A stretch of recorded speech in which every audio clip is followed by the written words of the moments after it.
আমাদের আজকের টপিক হচ্ছে সেল সাইকেল। সেল সাইকেলের মধ্যে আমরা দেখব এটা দুটো ভাগে বিভক্ত, একটা হচ্ছে মাইটোটিক ফেজ আর একটা হচ্ছে ইন্টারফেজ। ইন্টারফেজের মধ্যে, যেটা আমি পার্পল কালার দিয়ে করেছি, তিনটে সাবফেজ আছে, একটা G1, একটা S আর একটা হচ্ছে G2। এটা হচ্ছে গ্যাপ 1, এটা হচ্ছে সিনথেসিস ফেজ আর এটা হচ্ছে গ্যাপ 2। এবার আমরা দেখে নেব এই G1, S আর G2 এই তিনটে ফেজ মিলিয়ে যে ইন্টারফেজ তৈরি হয়েছে, প্রত্যেকটা সাবফেজের মধ্যে কী কী ঘটছে। একটা সেল যখন ইন্টারফেসে ঢুকছে তখন সবার প্রথমে তার, যেহেতু এই পুরো ইন্টারফেসটাই হচ্ছে প্রস্তুতি, কিসের প্রস্তুতি না সেল ডিভিশন হবে সেটার প্রস্তুতি। এখন এই ইন্টারফেসের মধ্যে সবার প্রথমে আসছে G1 ফেজ। G1 ফেজের মধ্যে আমরা দেখব সেলের মধ্যে কিছু পরিবর্তন ঘটছে কিনা। নিশ্চয়ই ঘটছে। এখানে বিপাক বা মেটাবলিজম স্বাভাবিক থাকছে, কিন্তু কোষীয় অঙ্গাণু দ্বিগুণ হচ্ছে। আর কি কি তৈরি হচ্ছে? হিস্টোন প্রোটিন আর mRNA, এই দুটোর সংশ্লেষ হচ্ছে। এই প্রত্যেকটা পয়েন্ট আমাদের মনে রাখতে হবে। এরপরে আসছি এস ফেজে। এস ফেজে ভীষণ গুরুত্বপূর্ণ বিষয় হচ্ছে ডিএনএ রেপ্লিকেশন হচ্ছে, বা ডিউপ্লিকেশন বা দ্বিতীয়করণ বাংলায় বললে, যেখানে ডিএনএর পরিমাণ 2C থেকে 4C হচ্ছে, ঠিক আছে, বা ডিএনএ কন্টেন্ট 2C থেকে 4C হচ্ছে। তাহলে ডিএনএর পরিমাণ ডবল হলো কোথায়? এস ফেজে, G1 ফেজে কিন্তু নয়। এরপরে যেটা হচ্ছে সেন্ট্রিওল ডবল হচ্ছে। এগুলো কেন দরকার পড়ছে তার সেটা ভালোভাবে আমরা বুঝতে পারবো যখন আমরা সেল ডিভিশন টপিকটা নিয়ে আলোচনা করব। তো আপাতত আমরা জেনে রাখি যে এখানে ডিএনএ রেপ্লিকেশন ঘটছে এস ফেজে, এবং যে কারণে এই ফেজটার নাম সিনথেসিস ফেজ। আর হচ্ছে এখানে ডিএনএ রেপ্লিকেশন বলতে ডিএনএ কন্টেন্ট ডবল হচ্ছে আর সেন্ট্রিওলেরও ডুপ্লিকেশন হচ্ছে। এরপরের যে ফেজটা সেটা হচ্ছে G2 ফেজ। G2 ফেজে কিন্তু বিপাক বৃদ্ধি পাচ্ছে। আর কি কি হচ্ছে? আরএনএ তৈরি হচ্ছে এবং কিছু প্রোটিন তৈরি হচ্ছে। তাহলে আমরা দেখলাম এই তিনটে ফেজে এই কি কি ঘটনা ঘটছে। কিন্তু এখানে আরেকটা জিনিস রয়েছে, সেটা হচ্ছে G0। G0টা কি? কিছু কিছু সেল আছে যারা G1 ফেজে ঢোকার পর আর সেল ডিভিশন করবে না, ঠিক আছে, বা তাদেরকে বলা হয় অ্যারেস্টেড হয়ে যায়, যে কারণে G0 ফেজকে কিন্তু অ্যারেস্টেড ফেজও বলা হয়। তো একটু দেখি G0 ফেজে সেলের কি কন্ডিশন থাকে। এরা হচ্ছে মেটাবলিক্যালি অ্যাক্টিভ থাকে, অর্থাৎ এদের ভেতরে মেটাবলিজম বা বিপাক কিন্তু চলতে থাকে। কিন্তু যেহেতু এই যে শুরুতেই বললাম সেলটা ডিভাইড করবে না বলেই এই G0তে ঢুকে গেছে, তো সেই কারণেই এই সেল কিন্তু লিখেছি আমি ডু নট ডিভাইড। তো মেটাবলিক্যালি অ্যাক্টিভ থাকলেও এদের কিন্তু ডিভিশন হয় না। কিছু কিছু সেল পার্মানেন্টলি G0 ফেজে চলে যায়, যেরকম হয়তো তোমরা জানো নিউরন সেল বা কার্ডিয়াক মাসেল সেল, এরা পার্মানেন্টলি এখানে থাকে। কিন্তু কিছু লিভার সেল টেম্পোরারিলি G0 ফেজে থাকে, আবার যখন দরকার হয় তারা আবার এই পুরো সাইকেলটা কমপ্লিট করে। তো আমরা সেল সাইকেলের যে পরপর যদি অর্ডারগুলো সাজাই দেখব, সবার প্রথমে G1, S, G2, তারপরে M। এই যে আমি এখানে অর্ডারগুলো পরপর লিখেছি, G1, S, G2, M। এইবারে G0কে কিন্তু আমরা এই অর্ডারের মধ্যে রাখবো না, কারণ সবার ক্ষেত্রে কিন্তু এটা প্রযোজ্য নয়। সব সেলই যে G0 ফেজে ঢুকে যাবে এরকম কিন্তু নয়। তো আমরা দেখলাম এই ইন্টারফেজ এবং মাইটোটিক ফেজ, এই দুটো ফেজ নিয়ে হচ্ছে আমাদের সেল সাইকেল। এই সেল সাইকেলের মধ্যে দুটো ফেজের ইন্টারফেজের মধ্যে সবার প্রথমে G1, তারপরে S, তারপরে G2 এবং তারপরে M। M মানে হচ্ছে মাইটোটিক ফেজ। তো মাইটোটিক ফেজের মধ্যে কি কি আছে? মাইটোটিক ফেজ মানে মূলত যেখানে সেলটা ডিভাইড করবে, মানে একটা সেল থেকে তো দুটো সেল তৈরি হচ্ছে, যেমন একটা সেল থেকে দুটো সেল তৈরি হচ্ছে, এটা আমরা এখন সবাই জানি। তো এই যে দুটো সেল তৈরি হবে তার মধ্যে কি ঘটছে? এর যা যা ক্রোমোজোম বা যা যা জেনেটিক মেটেরিয়ালস, সেল অর্গানেলিস আছে, তো দুজনের মধ্যে দিতে হবে। তো এই যে শেয়ার করতে হবে, তো এই যে ভাগটা করতে হবে, তার জন্য আগে একে নিজে প্রিপেয়ার হতে হবে, তবে গিয়ে ডিভাইড করে দুটো সেল তৈরি করবে। এটা হচ্ছে মাদার সেল আর তৈরি হচ্ছে ডটার সেল। তো মাদার সেলকে আগে প্রিপারেশন নিতে হবে, সেই প্রিপারেশনের টাইমটাই হচ্ছে ইন্টারফেজ। তারপরে যখন ভাগ শুরু হবে বা বিভাজন শুরু হবে, সেটা হচ্ছে আমাদের মাইটোটিক ফেজ। তাহলে মাইটোটিক ফেজ কিন্তু আমাদের বিভাজন দশা, আর ইন্টারফেজে কিন্তু কোনো প্রকার বিভাজন হয় না, ঠিক আছে। এইবারে আমরা যাব সেল সাইকেল বলতে কি বোঝায়। সাইকেলের মধ্যে আমরা একটু আগে এইগুলো পড়েছি। এবার তাহলে আমরা যদি এইটাকে একটা চার্টের মাধ্যমে প্রকাশ করি, দেখি কিরকম লাগে। সেল সাইকেলের দুটো ভাগ, ইন্টারফেজ আর মাইটোটিক ফেজ। ইন্টারফেজকে আমরা রেস্টিং ফেজ বলছি, কেন? এখানে কোনো রকম বিভাজন ঘটে না, সেই কারণে একে রেস্টিং ফেজ বলছি। মাইটোটিক ফেজে বিভাজন ঘটে। ইন্টারফেজের যে রেস্টিং ফেজ বা প্রস্তুতি পর্ব চলে, সেটা কোন কোন পর্যায়ে ঘটে? G1, S, G2। G1, S, G2তে কী কী ঘটে সেটা আমরা আগে দেখলাম। এইবার হচ্ছে মাইটোটিক ফেজ। মাইটোটিক ফেজ প্রথমেই বললাম যে মাইটোটিক ফেজ হচ্ছে বিভাজন দশা। এই মাইটোটিক ফেজের মধ্যে আবার দুটো ভাগ আছে, অর্থাৎ সবার প্রথমে হবে ক্যারিওকাইনেসিস, তারপরে হবে সাইটোকাইনেসিস। ক্যারিওকাইনেসিস কি? ক্যারিওকাইনেসিস হচ্ছে ডিভিশন অফ নিউক্লিয়াস, আর সাইটোকাইনেসিস হচ্ছে ডিভিশন অফ সাইটোপ্লাজম। তাহলে এখানে আমরা লিখতে পারি ডিভিশন অফ নিউক্লিয়াস, আর এটা হচ্ছে ডিভিশন অফ সাইটোপ্লাজম। তাহলে আমরা এটা শিওর হলাম, আগে ক্যারিওকাইনেসিস ঘটে, অর্থাৎ নিউক্লিয়াসের ডিভিশন আগে ঘটে, তারপরে সেলের যে সাইটোপ্লাজম আছে সেটা ভাগ হয়। ঠিক আছে, এবারে ক্যারিওকাইনেসিস অর্থাৎ যে নিউক্লিয়াসের ডিভিশন হচ্ছে সেটার আবার চারটে ভাগ রয়েছে। কি কি? প্রোফেজ, মেটাফেজ, অ্যানাফেজ আর টেলোফেজ। এই হচ্ছে আমাদের টোটাল সেল সাইকেলের ঘটনা। এইবারে আমাদের এখানে একটা খুব গুরুত্বপূর্ণ বিষয় একটু পড়তে হবে, সেটা হচ্ছে কি না, চেক পয়েন্ট। চেক পয়েন্ট বিষয়টা কি? এই যে পুরো সেল সাইকেলের যা যা আমরা পড়েছি, G1, S এবং G2তে যেগুলো ঘটছে সেগুলো ঠিকঠাক করে ঘটেছে কিনা সেগুলো তো চেক করতে হবে।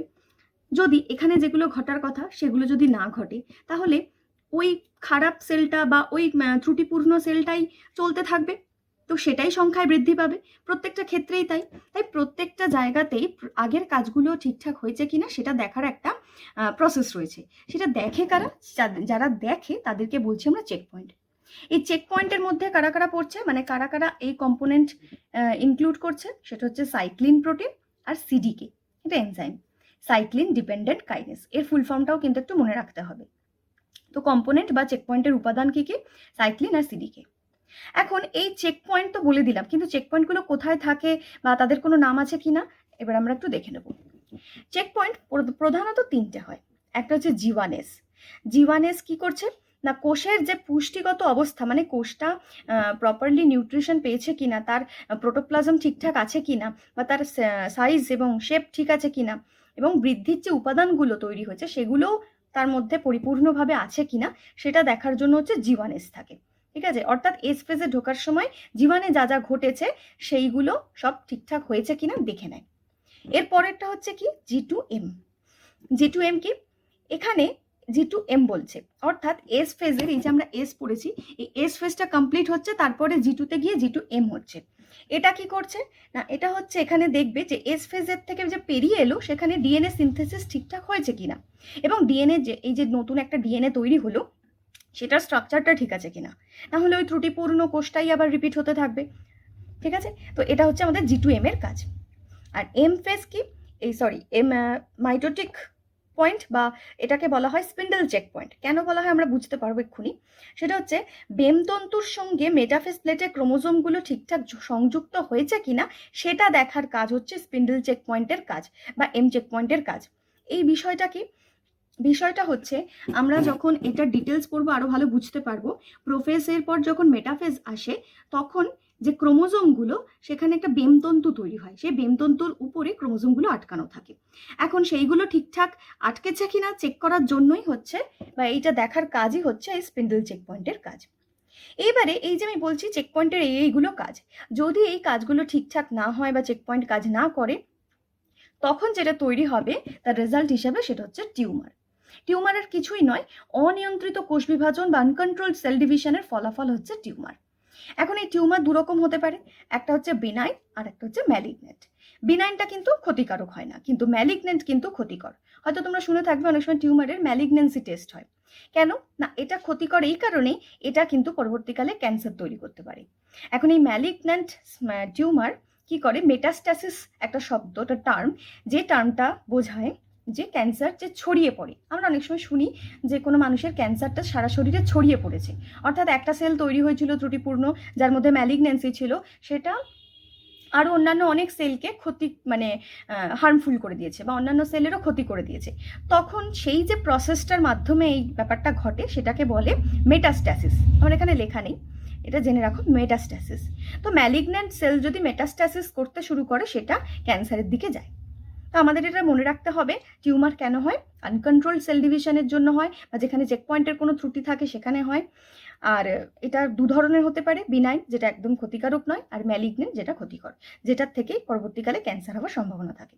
এবারে আমরা একটু এই সম্পর্কিত কোয়েশ্চেনগুলো দেখে নেব। ফার্স্ট কোয়েশ্চেন হচ্ছে কোষ চক্রের সঠিক ক্রম কোনটি? আমরা একটু আগেই পড়েছি কোষ চক্রের সঠিক ক্রম কি, G1 S G2 তারপরে হচ্ছে M। তাহলে আমাদের এখানে সঠিক আনসার হয়ে যাবে এইটা, এটা হচ্ছে আমাদের সঠিক আনসার। অর্ডারটা আমাদের মনে রাখতে হবে। পরের প্রশ্ন হচ্ছে কোনটি ইন্টারফেজের অন্তর্ভুক্ত, G1 S G2 না সবকটি? আমরা দেখে নিই ইন্টারফেজে কি কি ছিল, G1 ছিল, S ছিল, G2 ছিল, কিন্তু M ছিল না, তাই তো? তাহলে আমাদের এখানে কি কি অপশন আছে, G1 G2 S, অর্থাৎ সবকটি। ঠিক আছে, এইবারে পরের প্রশ্নটা হচ্ছে কোনটি ইন্টারফেজের অন্তর্ভুক্ত নয়, G1 M G2 S। আবার আমরা আরেকবার দেখে নিই ইন্টারফেজের মধ্যে কি কি, G1 S আর G2। তাহলে M এর মধ্যে নেই, তাহলে এর উত্তরটা হয়ে যাবে M।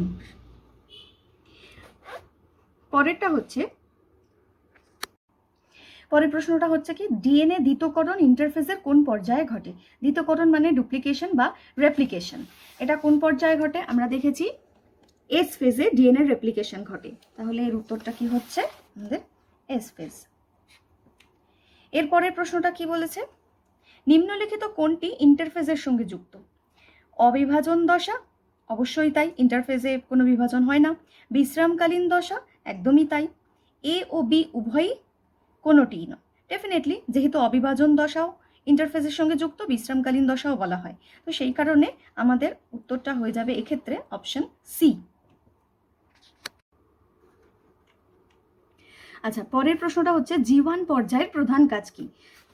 আমরা দেখলাম কি G1 পর্যায়ে কি কি ঘটে, বিপাক স্বাভাবিক থাকে, কোষীয় অঙ্গাণুগুলি দ্বিগুণ হয়, আর কি কি তৈরি হয়, হিস্টোন প্রোটিন তৈরি হয়, আর এমআরএনএ তৈরি হয়। তাহলে এখানে আমরা কি লিখতে পারি, ডিএনএ প্রতিলিপিত হয় না, কোষ বিভাজন হয় না, ক্রোমোজোমের বিচ্ছেদ তো হয় না, তো এটা অপশন সি। পরের প্রশ্নটা হচ্ছে বিভাজনের প্রস্তুতি কোন পর্যায়ে ঘটে, G1 G2 S না M? আচ্ছা, বিভাজন শুরু হবে হচ্ছে M ফেজে, তো তার ঠিক প্রস্তুতি পুরোটাই যদিও বিভাজনেরই প্রস্তুতি, কিন্তু ঠিক একদম নিয়ার বাই যদি বলতে হয় তাহলে সেটা হচ্ছে G2। ঠিক আছে, পরেরটা হচ্ছে ইন্টারফেজের কোন পর্যায়ের পর বিভাজন শুরু হয়? ডেফিনেটলি ইন্টারফেজের তিনটে পর্যায় আছে, G1 S G2, G2-র পরেই M, তো তাহলে আমাদের এখানেও উত্তর হয়ে যাবে G2। পরেরটা হচ্ছে ডিএনএ 2C থেকে 4C হয় কোন পর্যায়ে? আমরা দেখে নিই ডিএনএর রেপ্লিকেশন যেখানে ঘটে সেখানেই 2C থেকে 4C হয়, অর্থাৎ এটা এস ফেজে হয়। এখানে তাহলে উত্তর কি হবে, এস। এরপরেরটা কি, G1 দশায় ডিএনএর পরিমাণ কত থাকে? দেখো G1 দশায় ডিএনএর পরিমাণ বলেছে, তাহলে আমরা একটু দেখে নিই ডিএনএর পরিমাণ ডাবল হচ্ছে প্রথম হচ্ছে এস দশায়, তার আগে তো ডিএনএর পরিমাণ ডাবল হয় না, তাহলে এখানে ডিএনএর এস ফেজে কি হয় 2C থেকে 4C, অর্থাৎ ডিএনএ এস ফেজ থেকে 4C হওয়া শুরু হলো, কিন্তু G1 ফেজে তাহলে কি থাকে 2C থাকে, এখানে উত্তর হয়ে যাবে 2C। পরের প্রশ্ন হচ্ছে G2 পর্যায়ে ডিএনএর পরিমাণ কত থাকে? আমরা কি দেখলাম যে এস ফেজে 2C থেকে 4C হয়ে যায়, তাহলে G2-তে অবশ্যই ডিএনএ কন্টেন্ট 4C রয়েছে, তাহলে এর উত্তর হয়ে যাবে 4C। পরেরটা হচ্ছে কোষ চক্রের সবচেয়ে দীর্ঘ পর্যায় কোনটি? আচ্ছা, এখানে এই যে G1 S G2 এবং M ফেজ, এই যে চারটে চলছে, মানে প্রথমে ইন্টারফেজ তারপরে মাইটোটিক ফেজ, একটা সেলের যখন সেল সাইকেল ঘটে তার বিশেষ করে একটা ইউক্যারিওটিক সেলের আমরা যদি দেখি বেশিরভাগটাই কিন্তু ইন্টারফেজে টাইমটা চলে যায়, মানে বেশিরভাগ টাইম আমরা যদি 24 ঘন্টা হিসাব করি তাহলে 23 ঘন্টায় যায় হয়তো ইন্টারফেজে, আর প্রায় 1 ঘন্টা মতো হচ্ছে মাইটোটিক ফেজ। তো যেখানে ইন্টারফেজ থাকছে সেখানে আমাদের অবশ্যই আর অন্য কোনো অপশানের দিকে তাকানোরই দরকার নেই। আচ্ছা, এরপরে হচ্ছে নিম্নলিখিত কোনটি নিউক্লিয়াসের বিভাজন? ডেফিনেটলি এটা আমরা পড়েছি অলরেডি, যে এই যে prophase metaphase anaphase telophase, prophase metaphase anaphase telophase, এই চারটে মিলিয়ে তৈরি হচ্ছে আমাদের সবার প্রথমে ক্যারিওকাইনেসিস, অর্থাৎ নিউক্লিয়াসের বিভাজন। এর উত্তর হয়ে যাবে ক্যারিওকাইনেসিস। এবার হচ্ছে নিম্নলিখিত কোনটি সাইটোপ্লাজমের বিভাজন? সাইটোপ্লাজমের বিভাজন কোনটা হবে? সাইটোকাইনেসিস। পরের প্রশ্নটা কি, কোনগুলি কোষচক্র নিয়ন্ত্রণ করে? হিস্টোন আর অ্যাক্টিন প্রোটিন, সাইক্লিন আর সিডিকে, টিউবিউলিন কেরাটিন নাকি লাইগেজ লাইপেজ? আমরা দেখে নিই একবার চট করে। আমরা দেখেছি চেক পয়েন্টের যে দুটো উপাদান সেটা হচ্ছে সাইক্লিন আর সিডিকে। তাহলে এখানে উত্তরটা কি হয়ে যাবে? সাইক্লিন আর সিডিকে। পরেরটা হচ্ছে G1S চেক পয়েন্টের আরেক নাম কি? এর আরেকটা নাম হচ্ছে রেস্ট্রিকশন পয়েন্ট, এটা একটু জেনে রেখে দিও। G1S এ কি দেখা হয়, মানে এখানে কি পরীক্ষা করা হচ্ছে G1S এ? সেটা হচ্ছে ক্রোমোজোমের বিচ্ছেদ নাকি কোষের আকার ও বৃদ্ধি নাকি স্পিন্ডল গঠন নাকি সাইটোকাইনেসিস? G1S মানে এখানে G1 এর পর এই চেকিংটা হয়। তাহলে G1 ফেজে কি ঘটে? বিপাক ঘটে, কোষাঙ্গন তৈরি হয় সবকটা। তো সেক্ষেত্রে G1S এ কি দেখা হচ্ছে? কোষের আকার ও বৃদ্ধি ঠিকঠাক হয়েছে কিনা।